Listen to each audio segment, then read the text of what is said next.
Quelles sont mes racines et mes liens avec la région Centre-Val de Loire? Au fond, deux racines, des racines maternelles et paternelles, du comté de mon père, les racines d'une famille qui est ancrée à Marchenoir depuis quelques siècles, puisque nous avons fait 12 kilomètres en 400 ans. Mon grand-père est le premier à avoir quitté son village pour monter à Paris, comme on dit. Et donc des racines familiales très anciennes. C'est le berceau familial, évidemment. Et puis les racines maternelles aussi, puisque mes grands-parents maternels avaient fait le choix de s'installer dans le Loiret, dans un village qui s'appelle Varennes-Changy. Et j'y ai passé là aussi une grande part de mon enfance, de mes vacances et de mes week-ends. Dans le Loiret, c'était plutôt des liens d'activité. J'ai plutôt des souvenirs, ceux qui me viennent à l'esprit sont plutôt des souvenirs de jardinage, de tonte de pelouse. Ça paraît un peu idiot. Au fond, j'ai un souvenir permanent d'avoir les week-ends, les étés,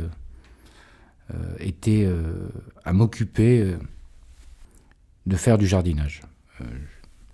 Ma grand-mère était là et des jeux de cartes. Au fond, c'est ça mon souvenir dans le Loiret. Loir-et-Cher, c'était à la fois des personnes, des rencontres, des dîners, des déjeuners, familiaux ou avec des amis de la famille. Et puis c'est évidemment la forêt de Marchenoir. Je n'ai jamais découvert Paris, au fond, puisque j'y ai vécu 25 ans. Mais je n'ai jamais eu d'attachement à Paris. Mon problème était plutôt quand nous repartions de Marchenoir vers Paris que quand je partais, ou nous partions, de Paris vers Marchenoir. S'il y avait une seule chose que je trouve à Marchenoir et que je n'ai jamais trouvé à Paris, au fond, c'est le sentiment d'être chez moi et d'être à l'endroit où je dois être. Quand je me retourne sur le choix que j'ai fait il y a 26 ans de retourner dans la maison familiale, quelles sont les images qui me viennent? Il y en a quand même pas mal au fond. Il y a d'abord les images de ceux qui, avec moi, ont partagé des moments familiaux. Et puis les deux autres images qui me viennent presque, c'est évidemment la forêt de Marchenoir, et par ailleurs la période, parce que c'était la période aussi où nous y étions plus, la période des moissons, qui était une période où on a le sentiment d'une grande activité et on découvre assez vite qu'on rentre dans le cycle de l'automne. Il y a quelque chose du temps qui passe dans la moisson. Au fond, c'est le moment le plus heureux pour le monde agricole. Enfin, c'est théoriquement le moment le plus heureux, puisque c'est le moment où on récolte ce qu'on a semé. Parfois, il y a des déceptions, les agriculteurs le savent bien, mais c'est quand même l'aboutissement de quelque chose, la moisson. Et en même temps, c'est l'entrée dans le cycle suivant. Ce que je sais que j'ai semé, c'est quand même d'avoir construit une famille, d'avoir des enfants, un réseau amical. On sème toujours quand même des relations humaines d'abord. C'est comme ça qu'on sème. Au fond, ce qui reste, c'est ça. Il faut toujours penser quand on sème, il faut penser quand on récolte et qu'est-ce qui reste. Donc c'est ça ce qui reste. Et évidemment une famille. Après, d'un point de vue plus territorial,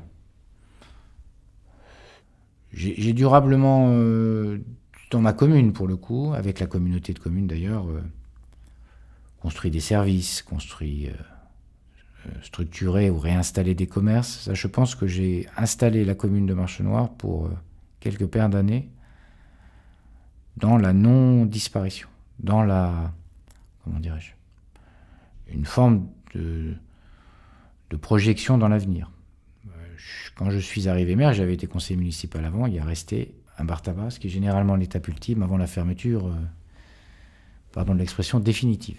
Et puis on a réinstallé, d'ailleurs grâce à celui qui tenait le bar, une boucherie, une épicerie, on a repris la station-service.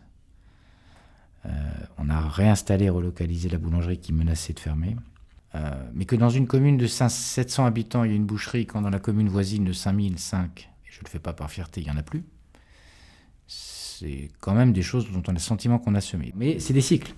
Qu'est-ce que j'ai retenu des différents mandats que j'ai exercés? D'abord à partir de 1995 comme conseiller municipal de Marchenoir, puis de 2004 comme président de communauté de communes, conseiller régional, puis à partir de 2008 comme maire et toujours comme président de communauté de communes, laquelle communauté de communes d'ailleurs s'était agrandie par fusion. J'ai appris d'abord à manager des équipes administratives, mais aussi des équipes d'élus. Je suis devenu président de communauté de communes, j'étais le plus jeune des élus communautaires. J'étais simple conseiller municipal. Et au fond, j'ai réussi à construire, je crois, des liens de solidarité, de confiance, de travail qui ont été précieux en tout cas pour moi, et j'espère et je crois pour eux, pour développer le territoire. J'ai appris que ce territoire, ce que je savais, parce que c'est d'ailleurs un peu mon tempérament, n'était pas un territoire qui aimait se vanter, se valoriser, et qu'il faisait assez facilement le sien, le précepte de « pour vivre heureux, vivons cachés ». Mais que faisant cela, il y avait sans doute un risque à un moment d'effacement, d'une certaine façon. Et dans les mandats que j'ai exercés, j'ai eu toujours le sentiment qu'au fond, on pouvait pousser un peu plus loin encore que ce qu'on ne croyait, les objectifs, les projets, et renoncer un peu au sentiment qu'on partage souvent dans les territoires ruraux et parfois dans les territoires urbains, c'est qu'au fond, il n'y a rien à changer et que les choses resteront toujours comme ça. Puis il faut semer dans l'esprit des gens qu'il n'y a pas de fatalité. C'est la capacité à faire parler ensemble des gens qui normalement, je ne sais pas si le mot normal s'applique bien d'ailleurs, qui académiquement, parce qu'ils viennent de tel ou tel endroit, parce qu'ils sont de telle ou telle posture, ne devraient pas se parler ou devraient se combattre. Et de leur donner envie de surmonter les difficultés. Parce que il n'y a pas de vie linéaire dans les territoires. C'est l'histoire de l'humanité que d'avoir des crises, des difficultés, des constructions, des destructions, des malheurs et des bonheurs. Si jamais on n'arrive pas à se dire que collectivement on y arrive, au fond on a de grandes chances, pour pas dire des chances absolument totales, que ça ne marche pas, quoi, et qu'il ne se passe rien. Et qu'on arrive donc au désastre. Voilà. Au fond, s'il y avait quelque chose que je voudrais avoir semé durablement, c'est la coopération.